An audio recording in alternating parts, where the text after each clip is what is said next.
Bab 791, apa kamu memperlakukannya seperti pengasuh?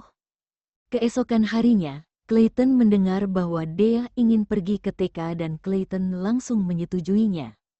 Dia juga bilang akan menjaga adik perempuannya dengan baik. Couple bucin itu mengira Clayton tidak akan pergi ke villa Rafael lagi. Sebelumnya Clayton sudah membawa Dea bersamanya, jadi tidak ada yang perlu dikhawatirkan oleh mereka berdua. Senin sore, Rafael menerima telepon dari Clayton seperti biasanya dan bocah kecil itu memintanya untuk menjemputnya di TK. Sesampainya di TK, Rafael melihat Clayton berdiri di sebelah anak yang lebih kecil darinya. Dia agak bingung. "Kakak, ini adik perempuanku, putri paman ketigaku, namanya Dea Liam. Kamu bisa panggil dia Dea." Clayton memperkenalkan gadis kecil di sebelahnya, lalu berkata lagi pada Dea. "Dea, ini Kak Rafael." "Kak Rafael." Gadis kecil itu tersenyum cerah dan berkata dengan suara yang imut. Kata Rafael dengan bingung. "Paman ketigaku dan ibu angkat Albert sedang pergi ke kota Gungnir untuk syuting. Kalau Dea mau pergi ke TK, aku harus membawanya. Kak, kamu ngerti maksudku, kan?" Clayton menatap Rafael yang sangat tinggi dan bertanya padanya. "Aku ngerti," kata Rafael dengan sedikit tidak berdaya dan membuka pintu belakang mobil. "Masuk, apakah kakak beradik dari keluarga Okto akan memperlakukannya seperti pengasuh? Tapi ini juga merupakan keuntungan yang besar. Ezra yang tidak akan ikut campur dalam urusan bisnis dan Vito adalah presdir KRC International. Sehingga satu tindakan saja bisa membuat ekonomi negara bergejolak. Jika dia merawat putri Vito, maka dengan cara ini, Vito akan berutang budi padanya sehingga Rafael bisa membicarakan tentang bisnis dengannya di masa depan. Karena hal ini terjadi secara mendadak, jadi di mobil Rafael tidak dilengkapi dengan kursi pengaman anak tambahan. Sehingga Clayton memberikan kursinya pada Dea dan Rafael juga mengemudikan mobilnya dengan sangat mulus dan lebih lambat dari biasanya. Dia membawa kedua anak kecil itu kembali ke villa. Kebetulan Giselle ada di ruang tamu. Begitu Dea masuk dan melihatnya, dia langsung berteriak kaget, "Bibi Kina!" dan berlari ke arah Giselle. "Dea!" Clayton berteriak memanggilnya, mengejarnya dan meraih tangan kecilnya. Lalu dia menjelaskan dengan suara pelan di telinga Dea. "Dia bukan Bibi Kina, namanya Kak Giselle." Kak Giselle terlihat seperti Bibi Kina. Tapi coba lihat, rambut Kak Giselle panjang dan rambut Bibi Kina pendek. Gadis kecil itu mendongak dan menatap Giselle selama beberapa saat, lalu menganggukkan kepalanya dan berkata, "Oke, aku ngerti Kak Clayton, kalau Kak Giselle lebih cantik dari Bibi Kina." Clayton, Rafael, Giselle merasa terhibur oleh tingkah gadis kecil yang berterus terang dan lucu itu. Dia juga menonton berita gosip dan couple bucin itu sering menunjukkan kasih sayang mereka di internet. Jadi Giselle juga tahu bahwa gadis kecil di depannya adalah putri dari presdir KRC International. "Nanti malam Dea akan tidur dengan Kak Giselle, oke?" Rafael bertanya pada gadis kecil itu sambil tersenyum tipis. "Oke." Gadis kecil itu langsung setuju tanpa memikirkannya. Ini karena Giselle terlihat mirip seperti Bibi Kina, yang baik dan menyayanginya. Clayton diam-diam berbisik pada Dea, bahwa Giselle tidak bisa berbicara, dan memintanya untuk tidak bertanya pada Giselle kenapa dia tidak bisa bicara. Dea memandangi kakak ini yang sangat mirip dengan Bibi Queenanya, matanya penuh dengan rasa penasaran. Kemudian, bahkan saat makan malam, Dea duduk di sebelah Giselle. Giselle mendengar Dea berbicara pada dirinya dengan suara yang sangat imut. Meskipun Giselle tidak bisa menjawabnya, tapi gadis kecil itu sepertinya tidak berpikir kalau sikapnya dingin. Giselle mendongak untuk menatap pria yang duduk di seberangnya dan sebelum pria itu menyadarinya, dia langsung mengalihkan pandangannya lagi. Giselle tidak bisa mengendalikan pikirannya ketika membayangkan sebuah keluarga yang hangat dan harmonis, terdiri dari 3 orang. Dan orang-orang yang ada di bayangannya adalah dirinya dan Giselle diam-diam menggigit ujung lidahnya dengan keras. menggunakan rasa sakit itu untuk membuat dirinya terbangun dari khayalannya, dan mencoba menahan pikiran yang tidak seharusnya muncul. Setelah makan malam, Clayton menelepon Vito dan memberitahu paman ketiganya dengan sangat tenang. Ia mengatakan bahwa dirinya telah membawa Dea ke villa Rafael. Vito yang saat itu masih syuting adegan di malam hari, saat mendengar kabar itu, rasanya dia ingin segera terbang dari kota Gungnir ke kota Leicester dengan pesawat. Dalam benak Vito, Rafael adalah orang yang punya niat jahat. Dea adalah anak kesayangannya dan mana mungkin dia bisa membiarkan anak kesayangannya tinggal bersama Rafael, pria yang berbahaya. Clayton meyakinkannya berkali-kali dan berkata bahwa Dea tidak akan pernah berada dalam bahaya. Vito juga berpikir bahwa kakak keduanya merasa aman membiarkan Clayton tinggal bersama Rafael. Itu tentu saja karena dia sudah mengambil tindakan untuk memastikan keselamatannya. Vito mematikan teleponnya tanpa mengobrol terlebih dulu dengan Clayton. Dia berniat untuk menelepon kakak keduanya untuk bertanya tentang hal itu. Ia ingin bertanya kenapa Clayton berani membawa Dea ke tempat Rafael dan kenapa Clayton yakin bahwa Rafael tidak akan menyakitinya dan Dea. Clayton juga tahu dan memberitahu Vito kalau Rafael lebih menyukai Dea daripada dirinya sendiri. Saat memikirkan tentang apa yang dedinya katakan sebelumnya, bahwa Rafael terlihat sangat mirip dengan kakaknya dalam beberapa hal. Sehingga Clayton diam-diam memutuskan untuk mencari kesempatan pergi ke ruang kerja Rafael di lain hari, supaya dia bisa melihat apakah dia bisa menemukan petunjuk di komputer Rafael. Di kota Gungnir, kamu bilang kalau Clayton membawa Dea ke tempat Rafael juga? Albert bertanya dengan tidak percaya. Ya, keponakan kecil meneleponku dan mengatakan bahwa Rafael menyukai Dea. Vito berpikir sejenak. Ragu ingin memberitahunya atau tidak bahwa dia curiga kalau Rafael punya tujuan lain. Rafael datang ke kota Leicester untuk bekerja. Sekarang Clayton dan Dea tinggal di vilanya. Apakah tidak merepotkannya? Tanya Albert merasa sedikit tidak enak. Albert adalah tipe orang yang tidak suka direpoti orang lain dan dia juga berusaha untuk tidak merepotkan orang lain. Selain itu, mereka juga tidak terlalu mengenal Rafael. Kalau Rafael merasa repot, sudah dari tadi dia menolaknya. Lagian Dea dan Clayton hanya makan dan tinggal di rumahnya, jadi tidak akan membuatnya repot, Vito berkata dengan tidak setuju. Tetapi di dalam lubuk hatinya, dia berpikir bahwa keluarga Okto tidak punya masalah dengan Rafael dan tidak ada konflik di dunia bisnis.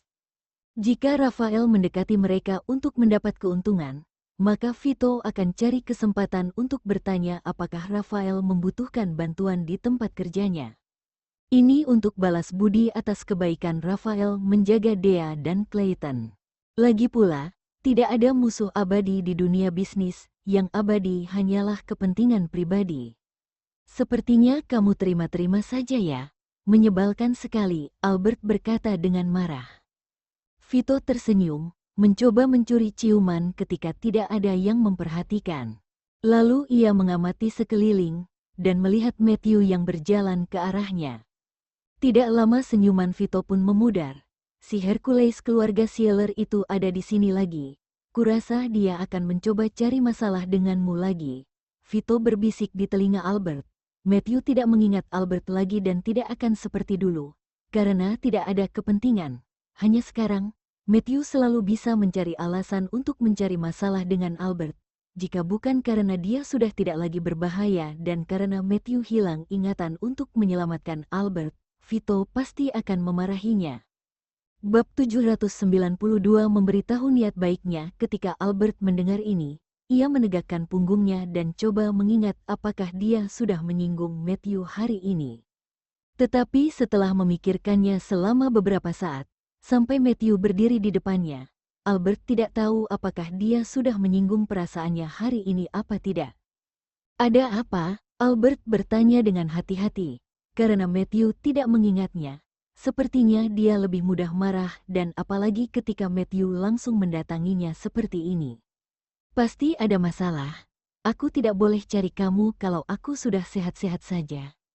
Ekspresi Matthew terlihat agak menakutkan dan setelah berkata seperti itu, dia duduk di samping Albert dan Vito.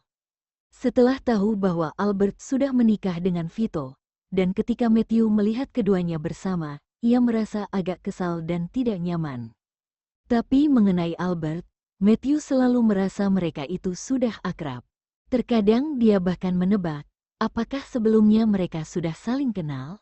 Tapi Matthew tidak bisa menemukan petunjuk apapun bahwa mereka sudah saling kenal. Matthew tidak bisa mencari penyebab kenapa dirinya merasa kesal. Jadi dia hanya bisa mengaitkannya dengan, karena perbuatan buruk Vito sebelumnya, membuat dia bukan pria yang layak untuk menikah dan Albert pantas mendapatkan pria yang lebih baik. Meskipun Matthew tahu kalau dia adalah orang asing dan tidak punya hak untuk ikut campur dalam urusan rumah tangga mereka, tapi dia tidak bisa mengendalikan dirinya sendiri. Albert tidak tahu apa yang dipikirkan Matthew, dan berkata dengan sedikit tidak berdaya, "Aku tidak bilang gitu kok, aku cuma mau tanya karena penasaran." Matthew mendengus dingin, mencoba memprovokasi Albert, tapi setelah berpikir lagi, dia menahannya. Lalu tidak ada yang berbicara lagi. Albert sudah seperti sandwich, karena ada dua pria yang duduk di kanan dan kirinya. Vito menatap Matthew yang ada di sebelah Albert, menahan keinginan untuk menegurnya dan mengutuk di dalam hati, sialan. Apa sekarang dirinya punya saingan cinta lagi? Tapi setelah berpikir lagi, kemarahannya mereda. Vito tahu Albert bukanlah orang yang mengizinkannya menggertak dan mentolerir. Alasan kenapa Albert bisa mentolerir sikap buruk Matthew adalah karena Matthew menyelamatkannya. Hal lainnya adalah mereka teman baik di masa lalu, dan sekarang Matthew kehilangan ingatannya. Untuk saat ini, alasan kenapa Vito membiarkan Matthew yang bersikap buruk pada Albert dan tidak menegurnya adalah karena Vito ingin memanfaatkan Matthew yang hilang ingatan untuk membuat persahabatannya dengan Albert goyah. Vito mengakuinya dalam hati bahwa Albert mungkin bisa berteman biasa dengan Matthew. Hanya teman biasa, bukan sahabat, pacar dan semacamnya yang tidak perlu. Vito merasa bahwa kalau ingatan Matthew kembali dan mengingat sikap buruknya terhadap Albert, mungkin dia akan mencekik dirinya sendiri. Di malam hari, setelah syuting selesai, Matthew duduk di mobil keluaran terbatas dan bertanya pada asistennya Besti dengan dingin, "Menurutmu kenapa Albert menikahi Vito?" Besti tertegun sejenak. Dia tidak menyangka Matthew akan bertanya tentang hal ini. Pada saat yang sama, firasat buruk muncul di hatinya. Bos aslinya adalah Thomas, tapi dia secara khusus memintanya untuk memperhatikan setiap perubahan suasana hati Matthew. Presdir Vito kan kaya dan tampan. Dia adalah cowok sempurna yang diinginkan kebanyakan wanita. Jawaban Besti sangat masuk akal dan tidak mengambil kesempatan untuk melebih-lebihkannya.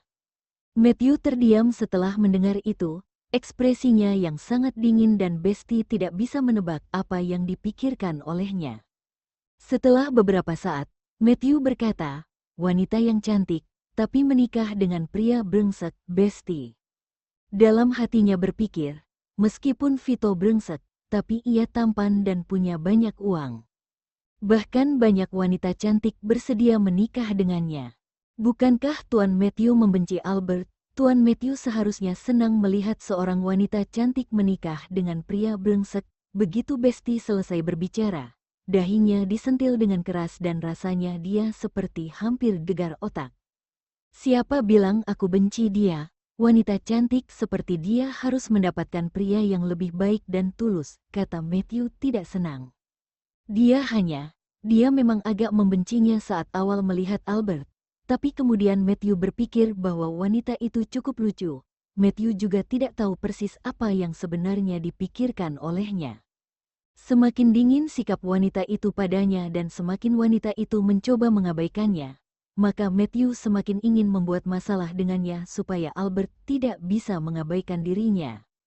Tapi Matthew tidak berani melangkah terlalu jauh, karena takut Albert benar-benar akan membencinya. "Tidak perlu bilang juga semua orang di tempat syuting bisa melihatnya," Besti berkata dengan hati-hati. "Bagaimanapun, Semua orang di tempat syuting banyak yang mengira bahwa tuan muda dari keluarga Sealer ini membenci Albert. Tentu saja, Besti tahu bahwa nanti saat ingatan Tuan Matthew kembali, dia pasti akan menyesalinya. Lagi pula, sebelumnya Matthew sangat menyukai Albert. Ketika dia kehilangan ingatannya, tanpa sadar Is melakukan banyak hal dan Is tidak tahu seberapa Is menyakiti Albert sebelumnya. Meskipun hanya sepele, tapi Matthew sering melakukannya. Setelah memikirkannya, Besti merasa bahwa lebih baik ingatan tuannya belum pulih. Jika tidak, berdasarkan kondisi mental Matthew, dia mungkin akan menjadi gila setelah mengingat sikapnya kepada Albert saat ingatannya pulih. Aku bilang aku tidak benci Albert, kok kamu bisa bilang aku benci dia?